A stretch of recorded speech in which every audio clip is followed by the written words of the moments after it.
History के पहले chapter का अध्ययन कर रहे थे। भारत के वैभवपूर्ण अतीत के बारे में अपने जान रहे थे। आज हम इसमें कल हमने सिंधु सभ्यता के बारे में पढ़ा था। आज हम इसके बारे में बात कर रहे हैं। सिंधु सभ्यता में विशाल गोदीबाड़े भी हुआ करते थे। गोदीबाड़े से मतलब है जैसा आज अपने बंदर का यूज करते हैं समुद्री जहाजों के आने जाने की जो पतन है उनको वो गोदीबाड़ा कहा करते थे। तो ऐसा गोदीबाड़ा हमें सिंधु सभ्यता में देखने को मिलता है। जैसा कि यहाँ बताया गया है, लोथल से पक्की ईंटों का एक ढांचा मिला है। लोथल सभ्यता है, लोथल सभ्यता से पक्की ईंटें मिली हुई हैं। इससे ये पता चलता है कि लोथल सभ्यता के निवासी जो थे वो पक्की ईंटों से परिचित थे। आगे जिसे पुराविद S.R. राव ने गोदीबाड़ा या डाकयार्ड S.R. राव जो पुराविद या इतिहासकार है उसने इसकी खोज की थी और जो गोदीबाड़ा था या जो डाकयार्ड के नाम से लोथल सभ्यता के लोग उसको जानते थे, बंदरगाह का वो महत्वपूर्ण हिस्सा था के रूप में उसकी ऐसा राव ने पहचान की थी कि यहाँ ये जो गोदीबाड़ा था ये एक बंदरगाह जैसा था। इसका औसत आकार 214x36 मीटर था। औसत आकार 214x36 मीटर इसकी लंबाई चौड़ाई की है। वर्तमान में आज इसकी गहराई 3.3 मीटर है। उत्तरी दीवार में 12 मीटर चौड़ा प्रवेश द्वार था। उत्तरी दीवार में जहां यह गोदीबाड़ा बनाया गया था उसके चारों ओर पानी को रोकने के लिए दीवारें बनाई गई थी। तो उत्तर की दीवार की जो हम बात करते हैं तो उत्तर की दीवार में 12 मीटर चौड़ा जो प्रवेश द्वार था शायद वहीं से ही उनके उस समय के जो नावें या उनके जहाज जो थे वो आया जाया करते थे, जिससे जहाज आते थे। राव लिखते हैं कि लोथल की गोदी फिनिशिया और रोम की गोदियों से कहीं अधिक विकसित है, प्राचीनतम थी। राव ने ऐसा पता लगाया है, राव हमें ये बताने का प्रयास कर रहे हैं कि लोथल की जो गोदी थी, लोथल सभ्यता में जो गोदीबाड़ा था वो फिनिशिया और रोम जैसे जो देश है उनकी गोदियों से कहीं अधिक विकसित थी। यानी वहाँ कोई ज़्यादा व्यापार होता था, जहाज़ों की ज़्यादा आवाजाही थी और वो सबसे प्राचीनतम भी है। लोथल का जो गोदीबाड़ा है वो सबसे पुराना गोदीबाड़ा हम उसको कह सकते हैं। लोथल का डाकयार्ड, लोथल का जो गोदीबाड़ा है वो वर्तमान विशाखापट्टनम में बने डाकयार्ड से बड़ा है। वर्तमान विशाखापट्टनम एक बहुत बड़ा बंदरगाह है। तो जो हम लोथल सभ्यता के गोदीबाड़े की बात कर रहे हैं, डाकयार्ड की बात कर रहे हैं, तो शायद वो विशाखापट्टनम में जो डाकयार्ड जो बना है ये लोथल सभ्यता वाला गोदीबाड़ा उससे भी कहीं ज़्यादा बड़ा था। तो ऐसा यहाँ इसमें बताया गया है। आगे हम बात कर रहे हैं हम सिंधु सभ्यता के बारे में ही तो बात कर रहे हैं। हमने विशाल गोदीबाड़े के बारे में बात की। अब हम बात कर रहे हैं सिंधु घाटी सभ्यता की कला के बारे में, उसकी लिपि के बारे में, उसके विज्ञान के बारे में। कला के बारे में जैसा हम जानते हैं कि सिंधु सभ्यता के लोग जो थे वो कौन सी कलाओं से परिचित थे, वो क्या जानते थे, क्या बनाते थे, उन्होंने क्या बनाया, किसकी मूर्तियां बनाई, कैसे बनाई, लिपि वो कैसी जानते थे, क्या वो पढ़ना लिखना जानते थे, अगर उनकी लिपि थी, भाषा थी तो वो कैसी थी, और विज्ञान के क्षेत्र में वो क्या जानते थे। जैसा कि इसमें बताया गया है, यहाँ की सभ्यताओं से प्राप्त अवशेषों में पत्थर की मूर्तियां, यहाँ की सभ्यता, अब यहाँ की जो सिंधु घाटी की जो भी छोटी मोटी इसके आसपास में जो सभ्यताएं थी वहां पर प्राप्त जो भी अवशेष मिले हैं उन अवशेषों में पत्थर की मूर्तियां मिली हैं। पत्थर की मूर्तियां मिलने से यह सिद्ध हो जाता है कि सिंधु सभ्यता के लोग पत्थर से परिचित थे, वो पत्थर से मूर्तियां बनाना जानते थे। मणके जो हम आज के समय में गले में जो मणके की माला पहनते हैं, मणकों का जो प्रयोग करते हैं, वैसे मणके भी वो बनाया करते थे। मर्दबान है, यहाँ बताया गया है मिट्टी के बर्तन। मर्दबान से मतलब है मिट्टी के बर्तन। मिट्टी के बर्तन बनाना भी वो जानते थे। मोहरे, मोहरों से आशय है कि जो औरतें गले में जो आभूषण के रूप में जो मोहरें पहना करती हैं, उन मोहरों की बात की गई है। तो वो मोहरें भी बनाते थे, कांस्य मूर्तियां भी बनाते थे, कांस्य की मूर्तियां। कांस्य से तो अपने परिचित हैं, आज अपने जानते हैं, हमारे घरों में भी कांस्य के बर्तन हमें मिलते हैं। तो वो उस समय कांस्य की मूर्तियां भी बनाया करते थे। पात्र और कुछ ऐसे और भी पात्र थे, कुछ ऐसे और भी बर्तन थे जिनके बारे में वो भली भांति परिचित थे, यानी उनके द्वारा सिंधु घाटी सभ्यता के लोगों के द्वारा बनाई गई मूर्तियां, मणके, मर्दबांड, मोहरे, कांस्य मूर्तियां और पात्र यहाँ की कला के उत्कृष्ट प्रमाण है, यानी बहुत ही अच्छे प्रमाण हमें देखने को मिलते हैं। यहाँ से शैल खड़ी की योगी मूर्ति भी मिलती है। अब हमें शैल खड़ी की योग साधना के रूप में जो मूर्ति बनाई गई थी वो भी यहाँ से मिलती है।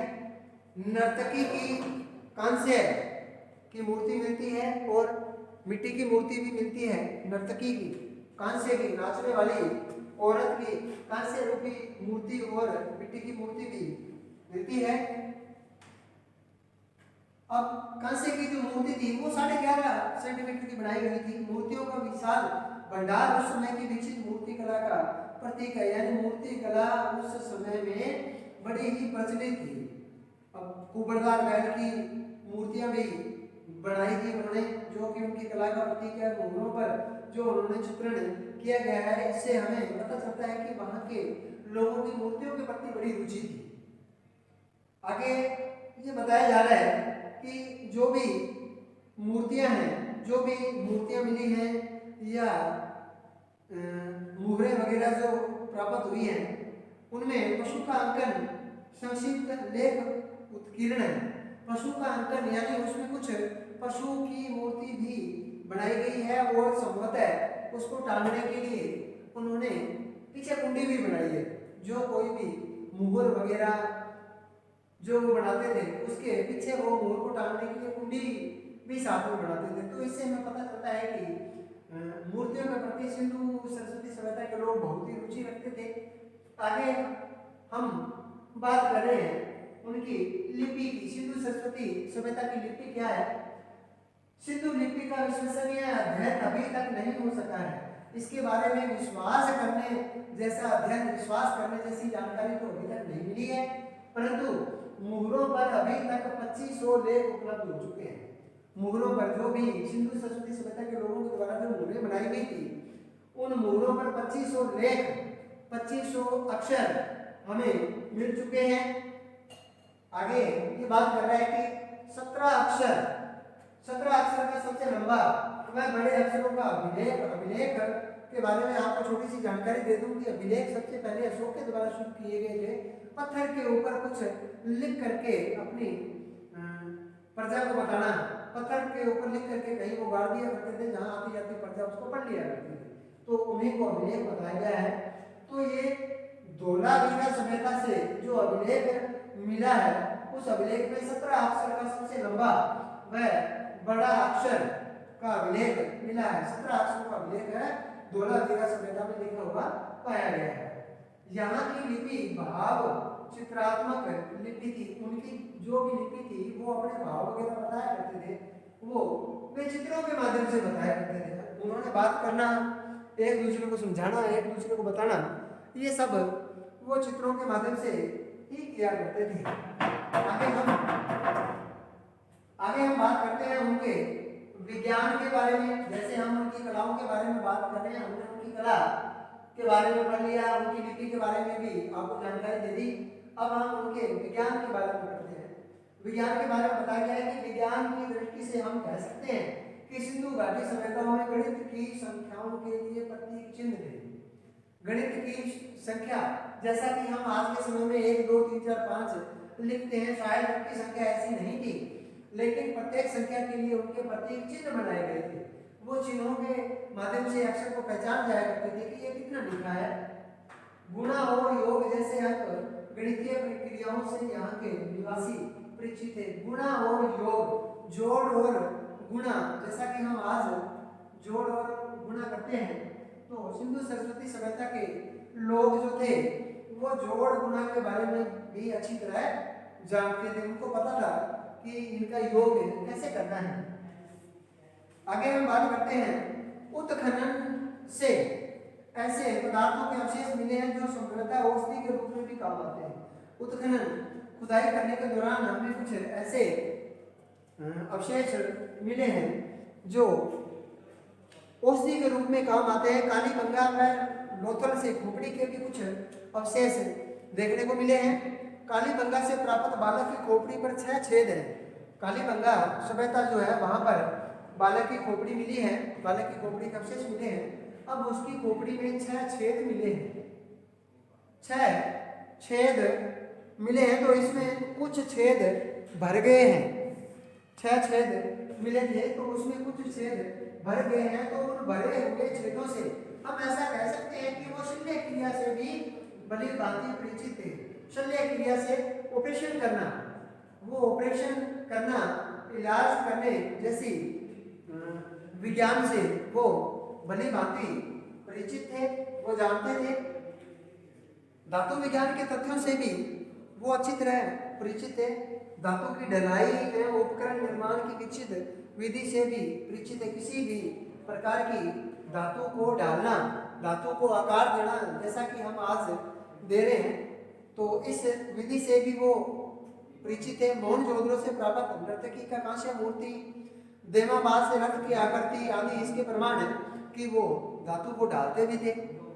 मिट्टी के बर्तन कुम्हार के चाक पर बनाए जाते थे, जैसा कि अपने जानते हैं कि चाक के ऊपर आज भी मिट्टी के बर्तन इत्यादि इत्यादि बनाए जाते हैं, तो वो उस समय भी ये बनाया करते थे। पकाने के लिए 2.1 मीटर की भट्टियों के अवशेष मिले हैं। जैसा कि हम आज खाना पकाते हैं, अपने चूल्हे का प्रयोग करते हैं, तो वो उस समय में भट्टी का प्रयोग किया करते थे। शायद वो उनकी 2.1 मीटर की भट्टी होती थी। पकाने के बाद उन पर गेरू रंग करके तुलिका से काले रंग की डिजाइन बनाई जाती थी। जैसा कि हम आज कुम्हार से मटके जैसे आदि खरीदते हैं, तो वो उनके ऊपर कलाकृति करते हैं, वो उनके ऊपर चित्रकारी करते हैं, तरह तरह के डिजाइन उस पर डालते हैं। तो उस समय के लोग भी गेरुए रंग की उसके ऊपर चित्रकारी किया करते थे। आशा करता हूँ आज का वीडियो आपको पसंद आया होगा। अधिक से अधिक बच्चे इसको देखें, वीडियो को पूरा देखें। आगे से आपको अच्छी से अच्छी जानकारी देने का प्रयास करूंगा। इसी के साथ ही जय हिंद।